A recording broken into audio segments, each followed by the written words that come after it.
great to see a few familiar names and faces. Lovely to have you here to ask your questions of Pieter here of Enjoy Portugal, all about securing property in Portugal, rentals and sales. Let's start, shall we? So think about your questions and please get them in. And as Astrid said, in the comments addressed to everybody. But first, let's go to Pieter's expat vital statistics. Pieter, how long have you been in Portugal? Where are you in Portugal? Because I think that's quite interesting to know where you've settled. Yes. And then tell us a bit about Enjoy Portugal, if you will, for a moment. Yeah, so by the way, I also want to introduce a special friend to the show. Oh, yes. Who is joining me tonight. Very good. If I don't get the right answer to the questions, he or she can help me. Did it just bark as well? That's an unusual creature. Did it just bark? No. This is more a creature with 4 legs, which is also trying to get on the show. But let's see how that will do. That was probably the spaniel, the cocker spaniel. Very good, Jerry. Yes. We'll speak to Jerry tonight. Pieter, yes, back to you. So how long in Portugal and where do you live in Portugal? My first experience with Portugal and the Portuguese goes back to 98. When I decided as a young man in my 20s to move from the Netherlands to Portugal, to Alfama, which is still one of the most, or the most characterized neighborhoods in Lisbon. But you can imagine over 20 years ago, it was a bit different, which I really liked back then. So 98, that's about 22 years ago, right? And in 2000, I met Alice, my Portuguese wife. Then we went back to the Netherlands for a couple of years. And since 2014, we are not really full-time, but yeah, I'll call it full-time in Portugal. We are living in a quinta, small wine estate a bit south of Coimbra, in a lovely village which is called Pedrógão Grande, and there we spend a lot of time with our friends, with our family, and also helping a lot of people moving and realizing their dreams, moving to Portugal. That's the scene where we are normally. Marvelous. Sounds wonderful there. Okay, and a little bit before we get into the questions, if you will, some are coming in already. Enjoy Portugal. Briefly, what's that about? And maybe to illustrate a case study, perhaps, of some of your recent work with people, with clients. Yeah. So the objective of our company, which we started in 2017. Is to help people, mainly foreigners, to move to Portugal, to help them purchasing a second home or first home, if you want. And it can be all over the place in Portugal. Normally, we don't do a lot of projects in the Algarve. And we are more concentrated in Alentejo, in the interior of the country. Also the Douro, the north, Porto, and Lisbon. But we travel a lot since Portugal is not that big geographically, as you know, although all the regions are completely different from each other. So that makes it really, really appealing. Enjoy Portugal. Yeah, it's really focusing on people's dream to move to Portugal. And since we did a couple of investments since 2005 ourselves in Portugal, more and more people came knocking on literally on our doors to ask a bit of help and advice. And we are really passionate to the country and to help people to make the right move, because it's easy to buy a house, but it's more interesting and of course also more difficult to buy the right place, right? And that's something we really want to do. Case study, for example, recently at the beginning of this year, just before COVID became famous. We helped a British couple that sold their home close to London, and they were already looking for, I think, about 2 years or so to move to the north, to the Douro region, and they found a very nice place online, and they found it themselves on one of the platforms. But before they really wanted to go there, they asked our help to do some research, to do some pre-study, to look into things like ownership, if everything was legal, and so on. So we reached out on their behalf to the owner, to the previous owner, and asked them a lot of questions. We went there to visit the place ourselves, and yeah, it was a lovely quinta as well. It's a kind of blueberry farm with lovely views over the valley up to the Douro. Very nice, but also, as you can imagine, a lot of land, a lot of, yeah, it's not, it looks really romantic, but it's hard work, if you know what I mean. Which is not to scare anybody off. Exactly. But it's a lot of work. So we did a lot of sessions with this couple. They came to Portugal a couple of times, of course, for the viewings, and we sat down also with the former owner to ask him everything that they wanted to know. We did the negotiations for them because they also bought it was a running company, so it was this blueberry estate. So we also helped them to purchase the company itself. And we were lucky, or they were lucky, all involved were lucky, I have to say, that we could close the deal and could sign the final deed a week before lockdown in Portugal. And of course, nobody back then knew that, but they are happy, we are happy. We are still in touch with them, and of course it's really in the north, so we can't visit them that often. But if we are in the neighborhood, we of course go there to score a bit of fresh blueberries, right? Quite right too. That sounds fantastic. What a lovely situation. Oh, that's wonderful. Thank you. And so, how badly affected do you see the whole scene by COVID and the pandemic? How difficult has that been for you? Yeah, in the beginning it was really something. Yeah, it still is new, of course, to be honest. But in the beginning, everyone was really like, okay, how long is this gonna take? And every trip and every initiative was kind of cancelled. So we were literally sitting and waiting behind our laptops because business completely went down. But as I said, we are lucky to live and to work at this quinta, so there's always a lot of work to do.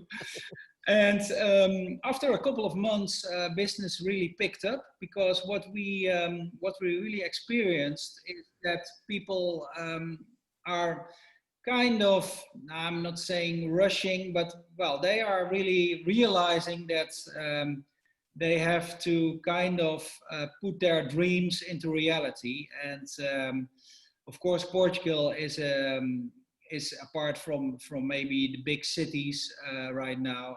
But if you look into the regions in the interior of Portugal, there's lots of space, very clean, fresh air, water, and so on. So it's a real good, how can I say, alternative from living in a city with a lot of stress and a lot of people. So what we, from I think May or June onwards experience was a lot of appetite and a lot of questions and a lot of new projects coming in from people that were kind of using this COVID crisis as a wake-up call to really make their dream come true. So that's I think a positive twist to this whole COVID situation, which is a good thing for individual couples or people or whatever, whoever is trying to make that move. Tremendous. Okay, it's good to know that there are still properties being sold and are moving in Portugal despite the definitely. circumstances. Fantastic. First question in then from Lloyd. Thank you, Lloyd, very much indeed. If you suspect a property seller has moved the boundary blocks, so this is a bit of a sort of a dark side story here. If you suspect the property seller has moved the boundary blocks, what can you do in that instance, Pieter? Yeah, well, then I think my first thing is, okay, I would talk to him, right, and say to him, okay, can we make sure that these boundary blocks are in the right position?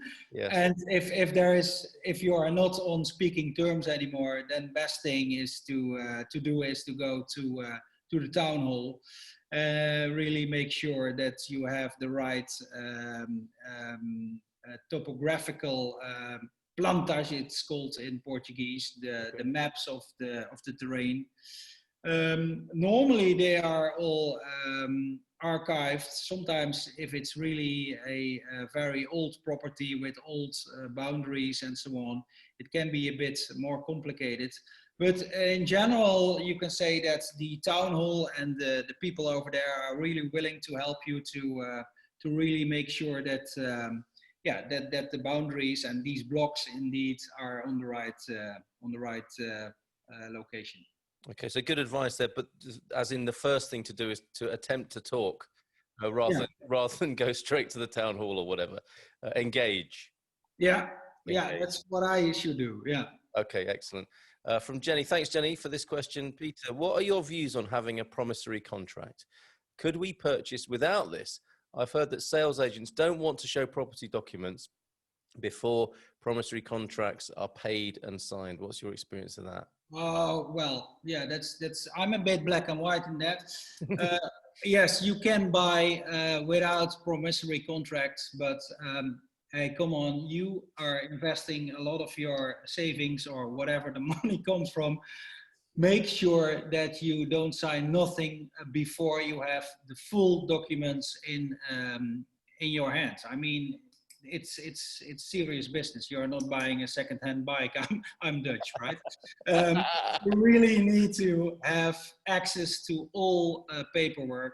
So if a seller's agent is not willing to help you with that, yeah, I think that's a clear sign that there is something not really how can I say, positive.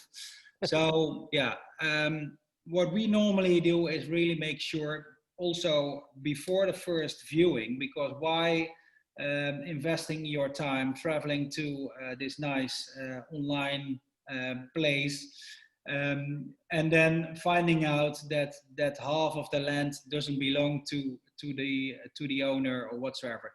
It doesn't make sense. You really need to have all paperwork prior to whatever you sign. There you go, Jenny. There's your answer. Black and white, as Pieter says there. From Raju and Anu, is it possible to buy a property online without physically being there because of COVID concerns or presumably restrictions? How much can you do for people without them actually coming to the country then, Pieter, as power of attorney or whatever? Yeah, that's a way of working. Indeed, you can sign a power of attorney and do a lot of research online. But also there, I think, yeah, I wouldn't buy anything, and again, maybe a second-hand bike, but not a house without seeing it physically, being there, walking through it, checking it out. So yes, you can do a lot of things online, and we are doing a lot of research. We can pick up the phone, call to Finanças, which is the financial department of the town hall, ask all the questions to get all paperwork. There we go again. All details up or prior to the viewing. But yeah, I won't sign a contract without without visiting the property yourself physically and virtually. I mean, there are lots of nice pictures out there online with which show or which gives a lovely impression of properties.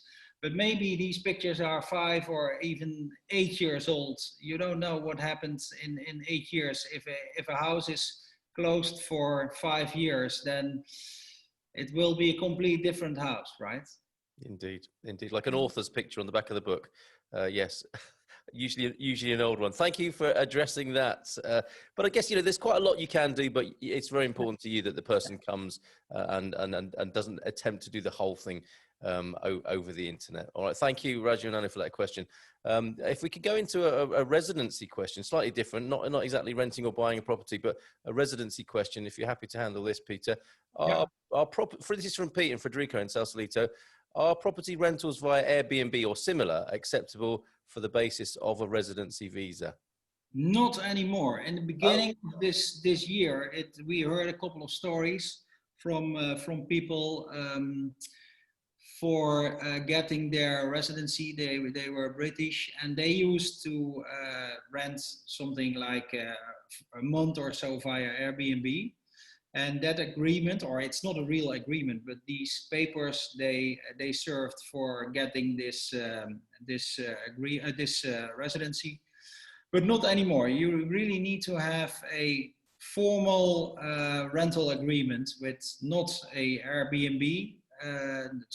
Because the Portuguese government is saying, okay, Airbnb is short term, and we want you to be here. Not short term, but long term. That's residency, right? Yeah. Okay. Thanks for that. And clearly, you can talk to some Airbnb owners, can't you? And I think the market has changed for them drastically, and they, of course, may be interested in a long-term rental anyway. So you could convert from an Airbnb setup to a proper tenant. Yeah, definitely. That's a good idea. And what we experienced the last couple of weeks, we helped British people to get their residency here in Portugal. And we signed contracts for 3 months. It's not really long term, but it's also not short term, right? So it's a bit midterm, or how do you call it in English?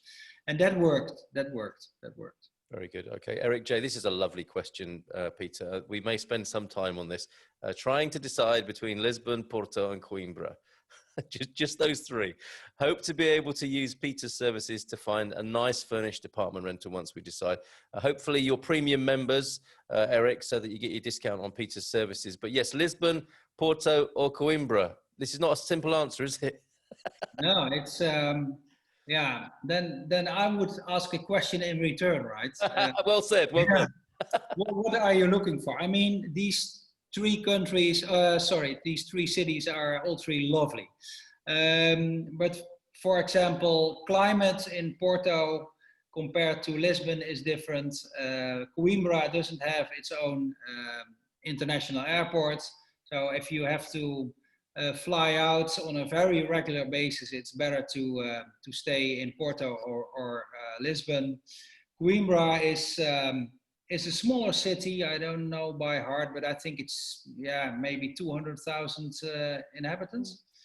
Whereas Lisbon and Porto are real big cities with a lot of industry, with a lot of a big city, right? So it comes with a lot of advantages when it comes to fancy, trendy restaurants, which are not all closed, but well, not the right example at this time, but you know what I mean. Yes, indeed. So it has a lot of advantages over this smaller city, but I personally love Coimbra and also others. I call it second-tier cities like Viseu, Tomar, Évora is lovely. Because they are very quiet, but there is still everything there. There is a university, there is a good hospital, or Coimbra really stands out when it comes to healthcare, right? Yeah.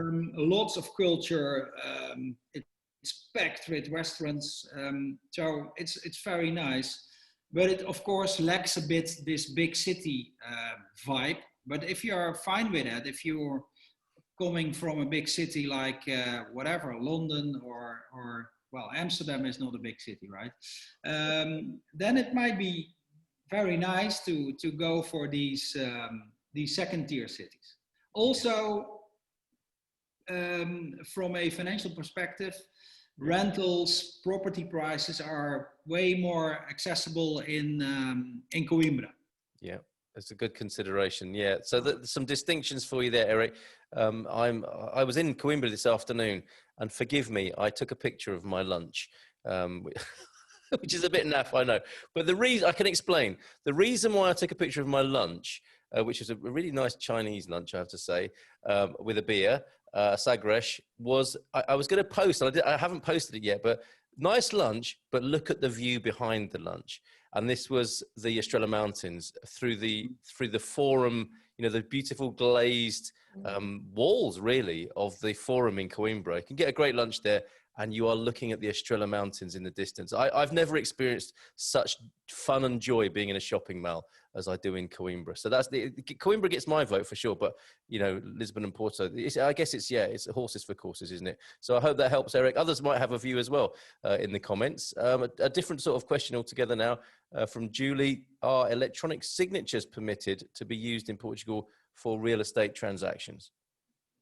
I didn't experience that yet. So normally, if people are not able to be physically in Lisbon or in Portugal to sign, what we then use is power of attorney. So I didn't yet see any document signed by this digital signature. So my answers would say no. Okay, and use power of attorney approach instead. Yeah. Okay. Hope that helps, Julie. From Mari, since we want to rent a property before we buy, how easy is it to find a rental for 6 months? Or are most rental properties for 1 year or more? And can you talk about the tax on top of the monthly rental? Yes, so Peter, a good question from Mari. Thank you. Yeah, very good question. Depends also here on where you want to rent. Lisbon prices are still cheaper than other major cities in Europe, but yeah, they are definitely more expensive than other cities in Portugal, which is still not shocking, but well, that's something you should consider. Rental for 6 months, yes. Maybe a year ago it was a bit complicated, but with the decreasing numbers, there are no tourists at the moment in Lisbon, for example. People really want to rent also for 3 months, for 6 months. So yeah, that's really doable. Okay, thank you. And taxes on top. Oh yeah. Generally speaking, it's the owner who pays the tax. Yeah, exactly. Yeah, so the owner pays tax. It depends a bit if he rents it out as a private person, then he pays 28%, and that is why a lot of people don't want to give you this formal agreement, because then they need to to get to the finances and to pay these 28%, right? If it's run by a company, which you also see a lot, then it's 6%, which is, well, still 6%, but it's a different approach. But it's the owner the owner of the property that pays rent. So the landlord. Yeah. Okay, brilliant. Yes, rent and purchase, sort of where you get some of the rent back from on the purchase price. Are you seeing more of this? Because this is a question from Lloyd. Is it possible to find rent/purchase contracts in Portugal? In other words, a seller renting with an option to purchase and that portion of the rent going into the purchase price or against the purchase price. Much experience of that, Peter? Not yet, to be honest. And we got a couple of these questions from people. So, and we are trying to arrange that for clients.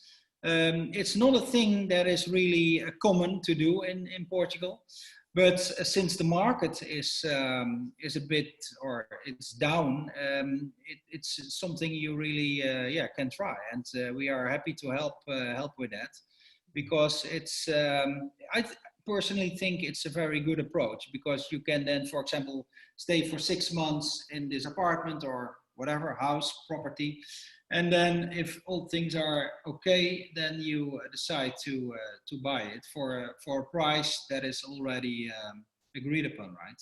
Yes. Yeah. Yeah. And obviously you'd be prepared to negotiate with and on behalf of your client in that sort of situation. Yeah. Perfect. Perfect. Okay. Are you familiar with revocable living trusts? Roberta's asking, are you able to buy a home as part of a revocable living trust? Does Portugal recognize this kind of trust? Not something I'm familiar with. No, I'm not, to be honest. So happy to look into that, but I'm not familiar with it. So what we normally do with things that we don't know all details of, we work with a fiscal or legal expert. So happy to take that question offline and then try to find the right experts in our network. Perfect. Okay. So yeah, Roberta, maybe elucidate a little bit privately with Peter. Yeah. And obviously he'll do all he can to help you there. Hello from Atlanta, from Victoria. What would the minimum term of rental need to be to apply for the D7? Sorry, it's a slightly off topic for you, but you probably have some sort of experience with this, Peter. Yeah. What we experienced is till now it's 6 months. Okay. So we signed contracts for people from Arizona for 6 months. So they are coming in on a D7 visa. Fantastic. Thank you for that. Andrew says Coimbra is only an hour from the other two by high-speed train. Well said, Andrew. And as Peter said earlier on, nothing is that far away in Portugal, although the districts are very diverse and different. It's such a lovely balance, that. Michael, we also want to do the wise thing, rent for 9 or 12 months before buying. Logically, property prices will drop due to Corona. We should check that with you, actually, whether prices are going up or down as yet and what you think the future might hold.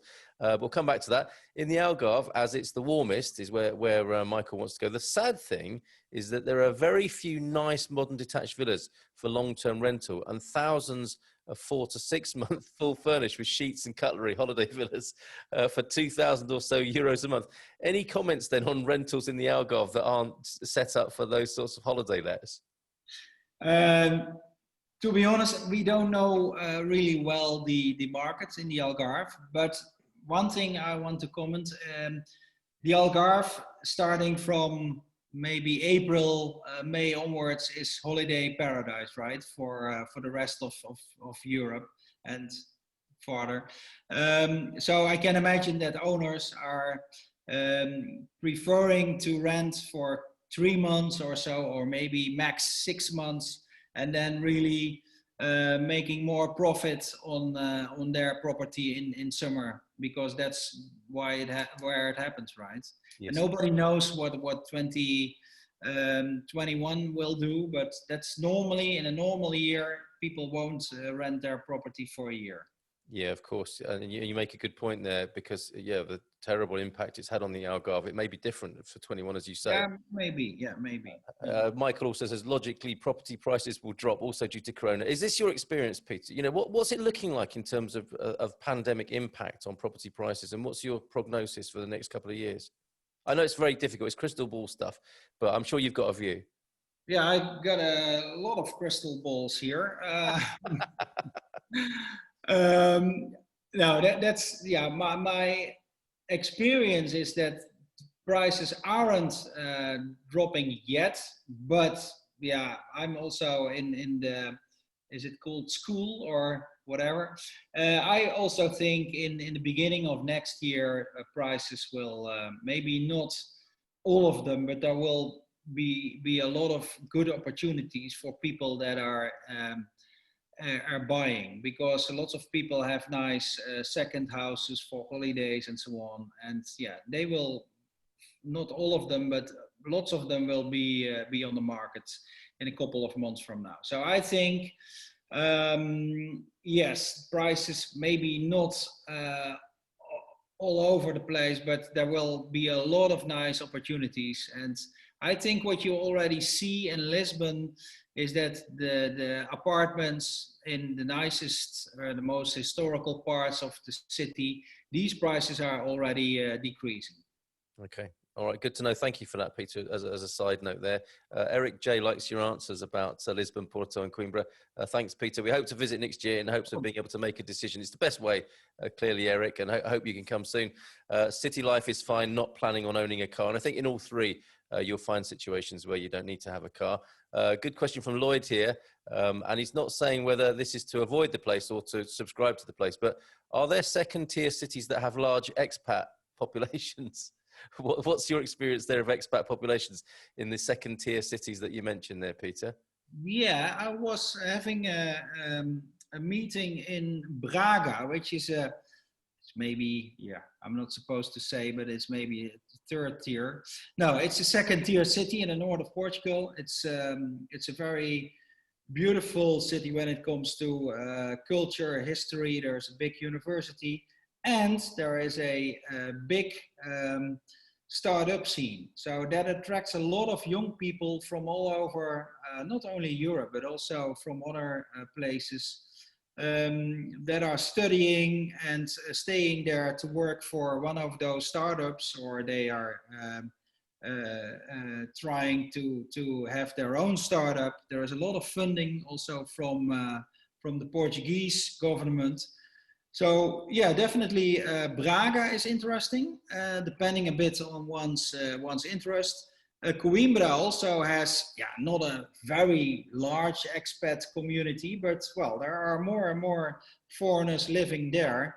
I think I know a couple of them living close to Coimbra that are in this school, right?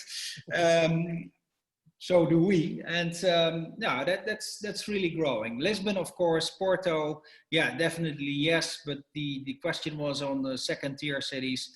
Yeah, I think yeah, they are really getting there. Yeah, okay. Thank you for that. Deborah asks, this is an interesting situation. A prospective landlord I was talking to offered me his property, but he wanted to put it on 2 contracts. One for the rental of the property at a much lower price than advertised, and another for renting the furniture and equipment. He told me he'd have to pay 28% tax on the apartment rental. That's why he does it this way. The 2 contracts total the advertised price. But what are the ramifications for me, for Deborah, personally, as a taxpayer or someone under NHR status? So yes, signing those and doing it in that way, could that have ramifications for Deborah? It's a creative way, let me put it like that, which is, yeah, I can't say it's common in Portugal, but well, it happens a lot, and maybe not 2 agreements, one for the property or for the apartment, and the other for the interior. But what you really see a lot is that you have an agreement which is indeed, let's say, 500 euros, and then you pay another whatever 100 or 200 in cash every month. Yeah, what's my opinion on that? Formally, I would say don't do it, because it's not the right way. You don't have any negative consequences as a yeah, to do it, but yeah, well, you want to be making the right impression, don't you? You want to be making the right impression. Yeah, exactly. It's something we advise not to do so, but we also know because we are more than 20 years in this business that is really happening. Be careful. Make sure that the contract is a right contract, and if you then pay a bit under the table, well, don't tell nobody. But do the right thing if you possibly can, obviously. And it may be something to do with not wanting to miss out on a property as well. So we can understand that. But yes, do the right thing. If already covered, please ignore this. No, we haven't covered this. It's a great question, Alex. Will banks now offer mortgages to people with tiny income, as in part-time workers, but sizable assets? Experience on mortgage propositions there, Pieter? Yes, in general, Portuguese banks are really open to finance and to organize mortgage for foreign buyers. Of course, you have to go through all the red tape. You have to bring every possible document, make 20 copies of it, because you need a lot of it. But yes, they are open to organize mortgages. And yeah, they depend a bit on what you're asking, and but normally they are really open. Okay, excellent, good to know.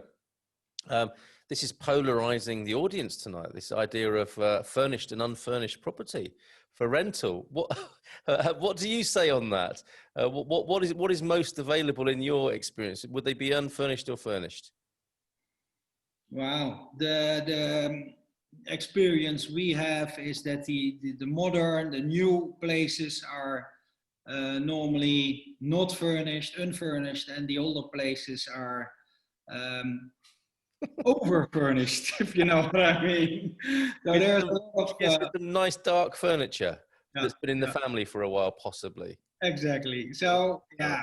Also there, what you should do, I think, imagine you find a very nice apartment, but it has a lot of furnished that you don't like. Yeah, just make it, talk about it. Say, hey, it's not my style. Can we get not rid of it, but can you arrange something? They are open, especially in this market. People are really happy to have a good agreement in place for 6 months or so, and so you can ask these questions, definitely. Yeah, it would be hard to understand a landlord who says, nope, you've got to have this furniture. Michael's got a good solution. Yes, they're almost all furnished in his experience, but I would think as long as it has a garage, it would be easy to put their furniture in the garage. That's our plan anyway, says Michael, or equally the cellar, but make sure it's not too damp down there. From Alaska now, Marty P. I've just started to study Portuguese. Well done, and have a long way to go. But many of us do, Marty. Given that, would it be foolish to consider buying a fixer-upper or a doer-upper home or flat if you know you will need to communicate with contractors, etc., when fixing the property up? Thanks in advance, and thanks for putting on this session. I mean, that's something you can help with, certainly, Pieter, right, is negotiating with contractors. Yeah, definitely. And yeah, also there you really need to ask quotes from the different contractors, not really go with the first one. Well, the basics, it's but definitely something there is a lot of room to negotiate. Mm. Especially thing to really take into account is planning, because well, that's maybe one of the things that if you're from Alaska or from the US in general or from Northern Europe, yeah, you are maybe used to people that are saying, okay, this will be done in 2 months. Well, 2 months in Portugal can take a bit longer than 2 months. So that's really something you need to take into account. Yeah. So not just the language, but the culture as well, Martin. Yeah, definitely. Yeah. And be there yourself, because what we experience also ourselves every time, and we both do speak fluently Portuguese, whatever, we are really used to renovate apartments or even quintas and so on, but really make right agreements. And yeah, planning is something, can be sometimes disappointing. Okay, hope that helps, Martin. And obviously, I guess it depends on how much patience you have, and how hard you're willing to work in terms of the language barrier and so on. So yes, I guess you've got to factor in the amount of stress that might be involved with that. Are there expat contractors around? I guess it's not a problem if people are working with you, Pieter, because you cover all the language basis. But yes, there are contractors around of all nationalities, aren't there? Yeah, definitely. Although we love to work with locals, with Portuguese, because they know where to get the right building materials, also for the right prices. They know about the Portuguese architecture, the Portuguese way of rebuilding. So yeah, I would say if you move to Portugal, try to work with local Portuguese constructors and so on. They are good craftsmen, really good people, although sometimes, and that was my earlier point, planning can be a bit frustrating. Okay, all right, thank you for that. So when in Rome, but obviously we mean Portugal, yes, use local contractors, Andrew. From Lloyd, is there an age restriction for mortgages? We understand over 70 means a short period of payoff. Yeah, how is it for older folks with mortgages? Yeah, I don't know in detail, but in general, indeed, there are some restrictions, and payoff periods are then shorter. So your monthly fees or amounts to pay are up, of course. Okay. And also, what makes it even more expensive is the life insurance that is linked to these to the mortgage. That will become more expensive if you're 70 compared to somebody of 40 or 30 or whatever. Of course. Yeah, not on that matter, Peter, with mortgages and interest rates at the moment, how competitive is the situation? Are there some good deals around? Is it worth shopping around, or is it quite similar across the banks? Well, the interest rates are more or less similar, but you really need to look into this life insurances. There you really can win a lot of money. And for example, we work with an independent broker, a lady that is based in Lisbon. She works with all the major Portuguese banks, and she also really can kind of, she listens to your story and then request for quotes at the right bank. So, for example, if you want to renovate a big wine estate, she doesn't go to the BPI, for example, but go to Caixa, whatever. So she really knows what's the best bank for your purpose. And she's, we call her a pit bull. She's really aggressive, which is maybe not Portuguese, but she's really good. She's really good. Okay, so with Peter, you get access to Peter's Pitbull for those sorts of deals as well. That's fantastic. Rentals, 1 month or 2 for the deposit, Peter? Normally 2 or even 3. Okay. So although in this, also here in this market, I think, it's fair to say that you have to pay 2 months of deposit next to the first month of rent. All right, thank you for that. Right, bit of a case study here.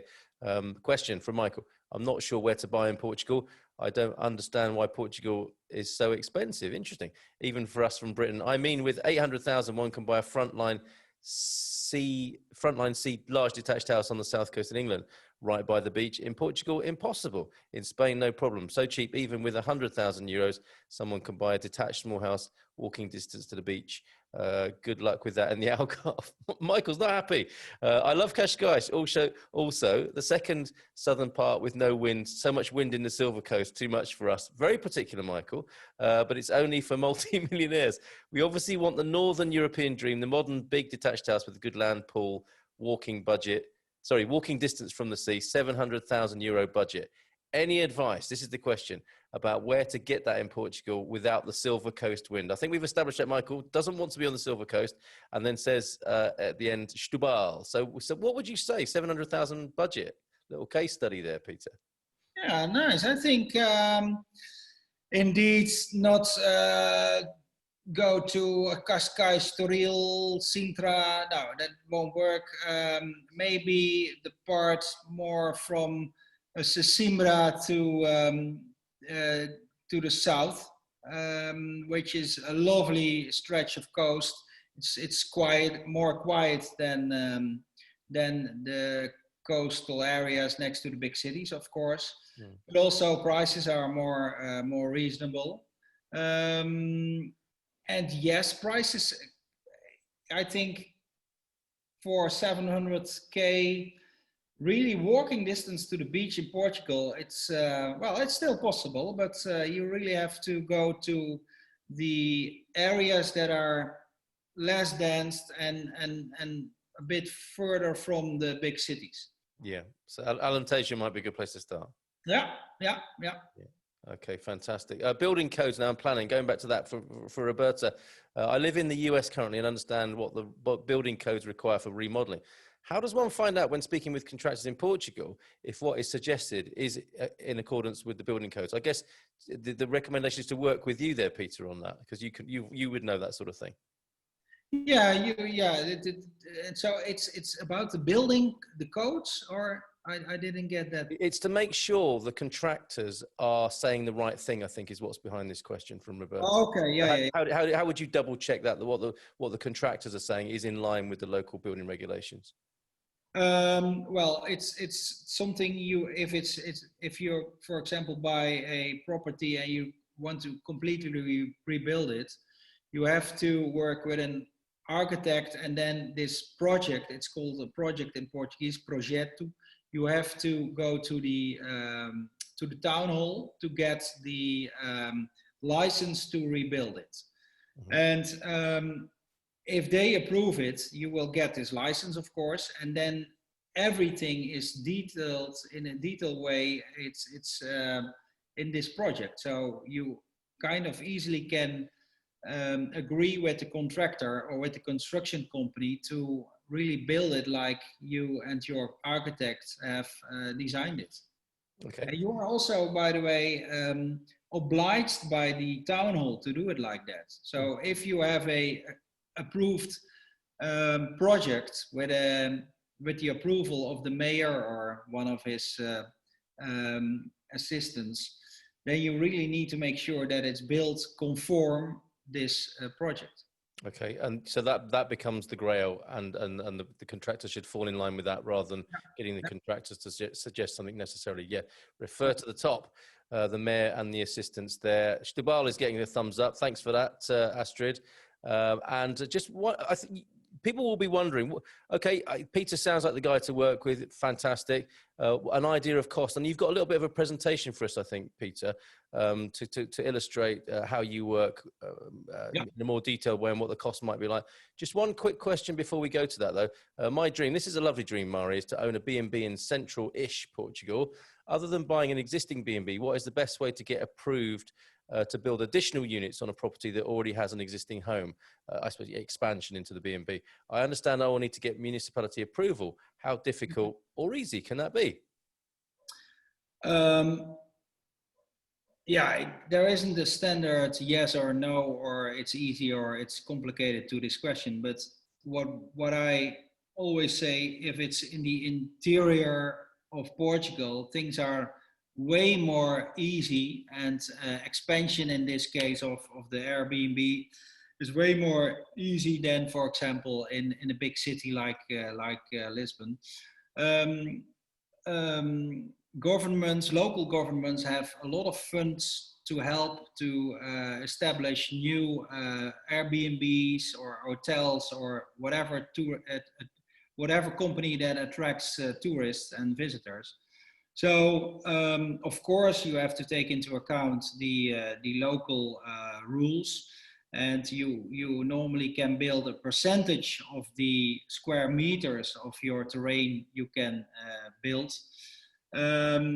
But definitely go and talk with the town hall, maybe with the mayor or one of his assistants, as I'm saying. They are really open, and not in the biggest cities, of course, but especially in the interior of Portugal. You are very welcome, and they love to have you there, and they are very open to help. And I think that should involve lunch, personally. A little trip to the cafe or for lunch. Yeah. Okay, Pieter, do you want to fire up your presentation to give people an idea of how the process works working with you and what the costs might be? Bearing in mind, we've got about 5 minutes to go, if that's not putting too much pressure on you. Okay. You see this slides, right? Yeah, I'm seeing it. Okay, cool. So introduction and a bit of way of working of our company. Hey, no, yes, here we go. Okay. So we kind of have these flows, right? So people connect with us via this webinar or via our website or by a newsletter or whatsoever. So there is then this first point of contact. What we then normally do is schedule a 30 minutes or whatever, 45 minutes call via Skype or Zoom or whatever. Sometimes people are already physically in Portugal, so then we try to meet in person. And then we really try to go in depth into your ideas and dream of moving to Portugal, because we also really want to have a full overview of what you are looking for, what budgets are, what plans are, and so on. That's a free call. That's what I said, 30 or 45 minutes or whatever it takes. We are very flexible. And from there, we try to put things into a really dedicated, custom-made plan, which is really based upon our analysis and your inputs and your ideas, of course. And you can see this personalized plan as a guide to further planning and to hopefully finally purchasing your property here in Portugal. The price of this personal plan is 99 euros. And with this plan, you have really a dedicated, custom-made plan about your dream, how to purchase. Next step then is, of course, working together with you to really get a long list or sometimes a short list of properties that are really making or that are really matching with your ideas and with this custom-made plan, of course. What we do, as I said already at the beginning of the webinar, we really do a lot of pre-work or pre-research. So normally people show their houses for sale on these online platforms and have a lot of nice pictures and so on. But what we do, we also ask a lot of questions if everything is legally, if the pool has a license, if you want to start a bed and breakfast, like we talked a bit about a minute ago. We really like to know if there are licenses, if it's legal, the technical states, and the price of this kind of pre-research work is 25 euros per property. And some people ask us to do this research for 20 houses. Sometimes it's only for 3 or 4. But the main goal of this step is to come to a short list of properties that you want to visit, right? Because looking at pictures and videos online is one thing, but you really have to go there in person and to feel and to look and to taste it, right? So that's why we plan viewings, of course.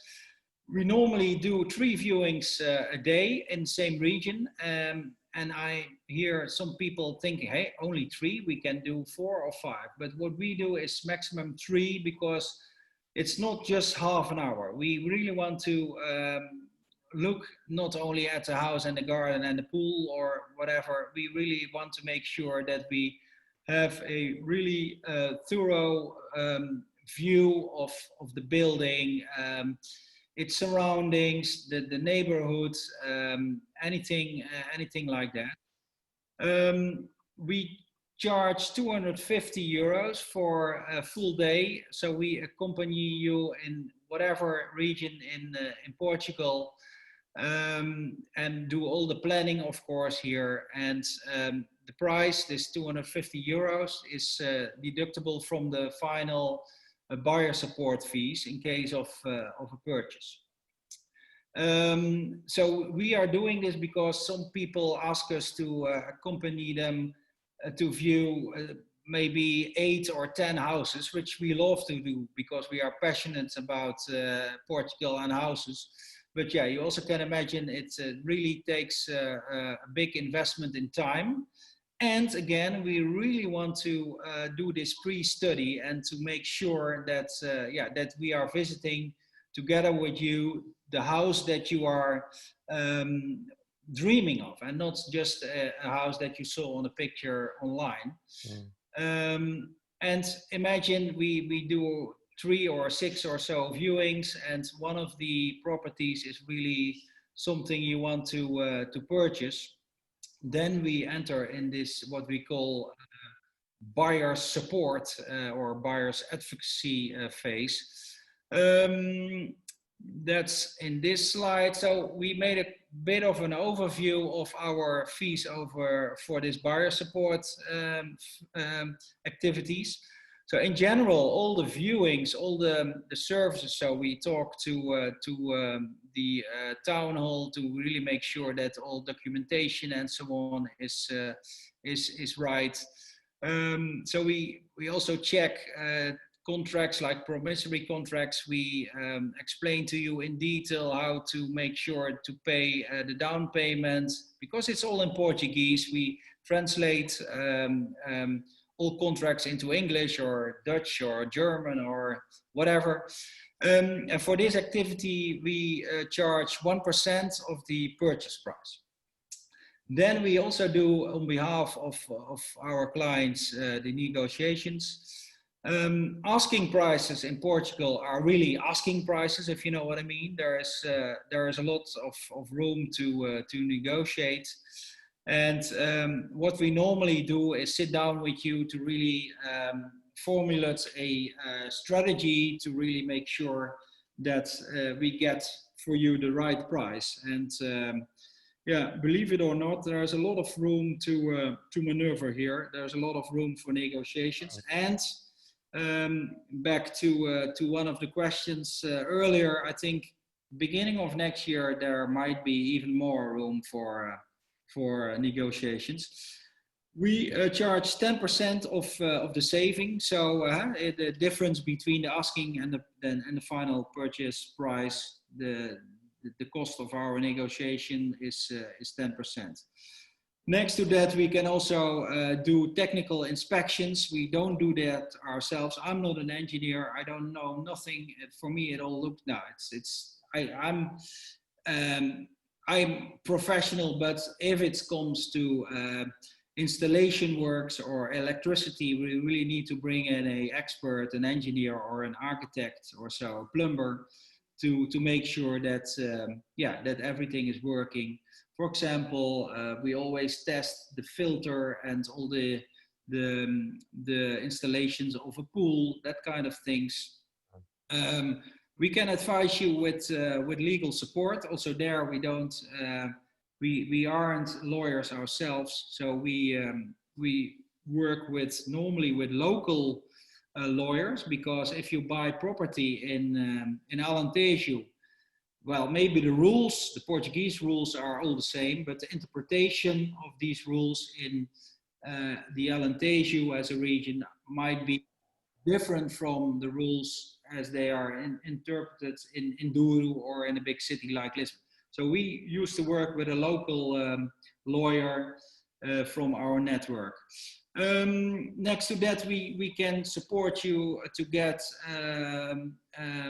financing via Portuguese bank. I already touched upon that subject with our Portuguese lady Pitbull, right? She's really a specialist in that. Furthermore, we can organize a lot of, call it after sale work, like get you connected to high-speed internet, to water, gas, electricity. Sometimes we arrange and manage a portfolio of insurances for our clients. So there's a lot of things we additionally can do. Also there, what's really something interesting for Brits at the moment, of course, is what's called CRU, the residency to become or to stay, in this case, a European resident. Fiscal financial advice, it also is very, very worth to look into the non-habitual residency, the NHR status for people in Portugal.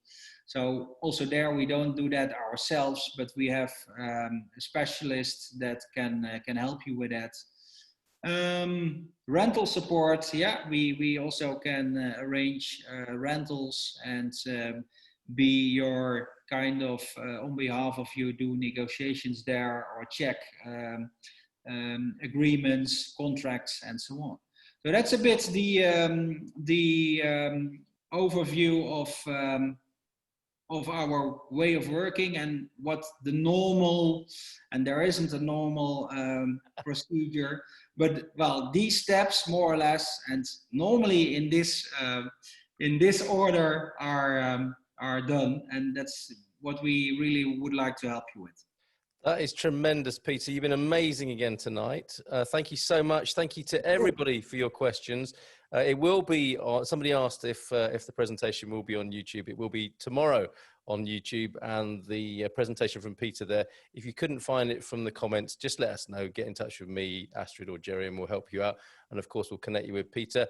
And if you're a premium member, you'll get 10% off his services with some conditions, but just generally speaking, a 10% discount on Peter's services. Enjoy Portugal. Thank you so much, Peter. I need to go. I've got a hot date with a bottle of Matches Rosé. Seriously, for the Good Morning Portugal Wine Club tonight. So thank you so much. I will leave you in the more than capable hands of Astrid and Jerry for a bit of mingling now. Take care, and love to Alice. Thank you, Carl. Thank you. Bye.